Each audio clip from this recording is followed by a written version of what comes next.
All right. Can everybody hear me? All right. If you can hear me, clap once. If you can hear me, clap twice. All right. This is like a teacher thing. Um, so let's see if I can make my way into the picture on Zoom. Okay. So I get to stand here. So good afternoon, everybody, or for those of you joining us from afar, good morning, good evening. I think for some of the folks who are actually going to be on the panel today, it's nighttime for them. So we're really grateful to have all of you here with us today.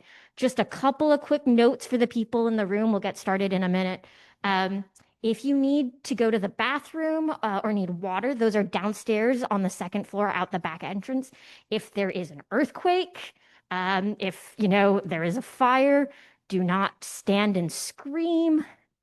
In an orderly fashion, exit. One of the best conferences I went to in Chile was they had a scale, the Richter magnitude scale, and it said what to do at different levels of an earthquake, and it was in units of screaming. So I'm not that cool. We won't do that. And I can't seem to, okay, find my way. If you want to mute your cell phones, this is a great time to do that as a reminder in this century. And I'm sure my cell phone will go off too.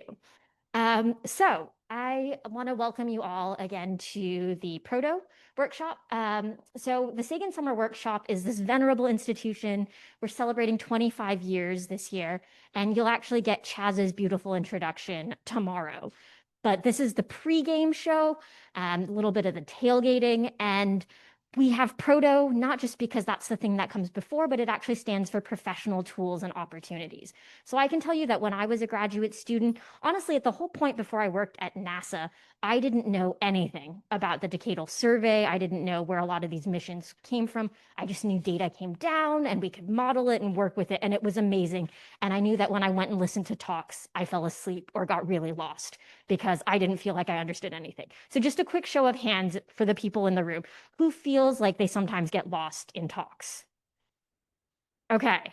So for those of you who may not have noticed, or those of you online who can't see, all of our speakers actually all raise their hands too, right? And it's a really normal process to feel lost. And I think that one of the really nice things about this community is that we're here to help each other and answer these questions. So I encourage you to use the Slack if you haven't already gotten online to ssw2025.slack.com.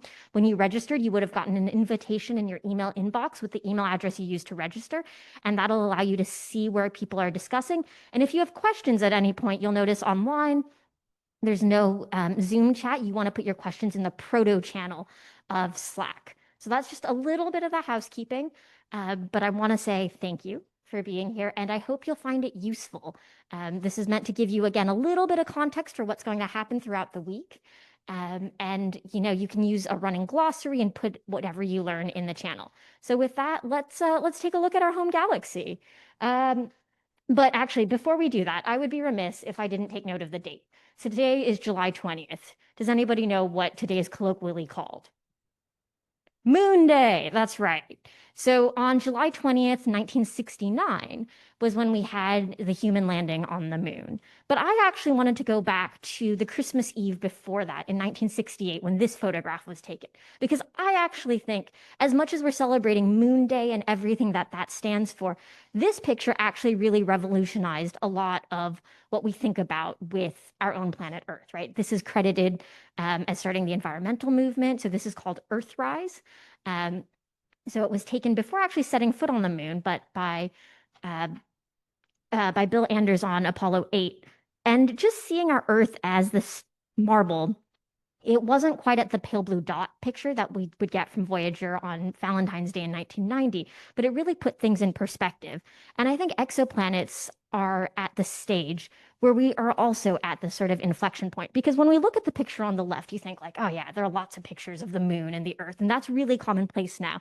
And we think about how 30 years ago we had the first exoplanet around a sun-like star, 51 Pegasi b, that we'll be talking about this week. We'll be talking about some of these other discoveries and how they've come to be.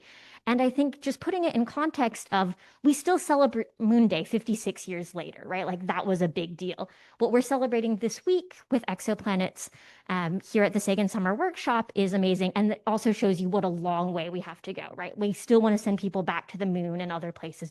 We still want to look for a planet that looks like Earth out in space. So if we now go to that galactic perspective, we zoom in and we can see that of all of the stars we've explored, we've confirmed 5,933 exoplanets to date. And with this great tool, Eyes on Exoplanets, you can go there from eyes.nasa.gov. You can do all kinds of things, but one thing that I love is that you can go anywhere in the world. So this is the sky in Pasadena. Now, granted, this is from this morning, so cygnus will get a little higher in the night sky, but you can actually get a sense of where those exoplanets are.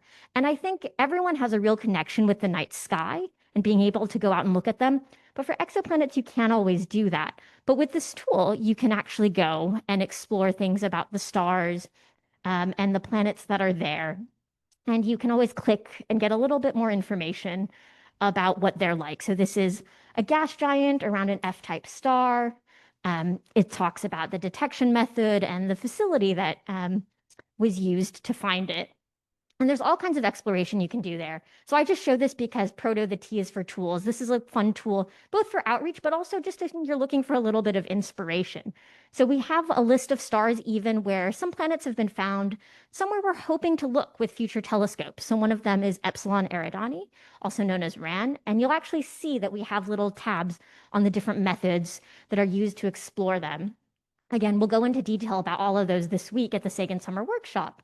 But you can see how they were discovered and some of the facilities. And I just point this out to you. I'm very biased because I helped develop this tool, but also because I think it's kind of fun to stop and highlight all of the observatories that have been used to make discoveries, because it isn't just, one particular observatory in one part of the world. This is an international effort. We are currently joined today by people from dozens of countries around the world. Actually, most of our participants are international. And if you want to see what exoplanets have been discovered in my country, you can actually go into Eyes and you can click on an observatory and it'll tell you. This is the same data that's in the Exoplanet Archive, so you can always go back there and see that base data. But I just think it's really nice to be able to celebrate what's happening everywhere in the world and what you're going to be a part of, because all of you are part of the story of exoplanets.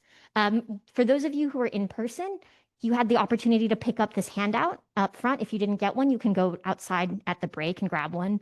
And what's really fun is it not only shows you some of the space-based missions, NASA and ESA partnerships, but also some of the ground-based telescopes that NASA participates in that are involved in exoplanets. And you can see that there's everything from Hubble and the James Webb Space Telescope down to tiny CubeSats, right, that are coming down the pike. And so for those of you who aren't in person, the URL is on the left, and all these slides will be posted afterwards, so you can go there. But this is kind of fun to see what's happening in the future. And if you actually flip it over on the backside, it actually gives you opportunities of how to get involved. So today we'll have 3 different discussions to help you find out ways to get involved and learn a little bit more about the state of the field today. So we'll start off with a panel with 5 amazing astronomers who are all over the world at all kinds of institutions talking a little bit about how they're feeling about exoplanets at this moment. So if you think things look really bright or you maybe don't feel as optimistic, they'll offer a little bit of perspective on where things are right now.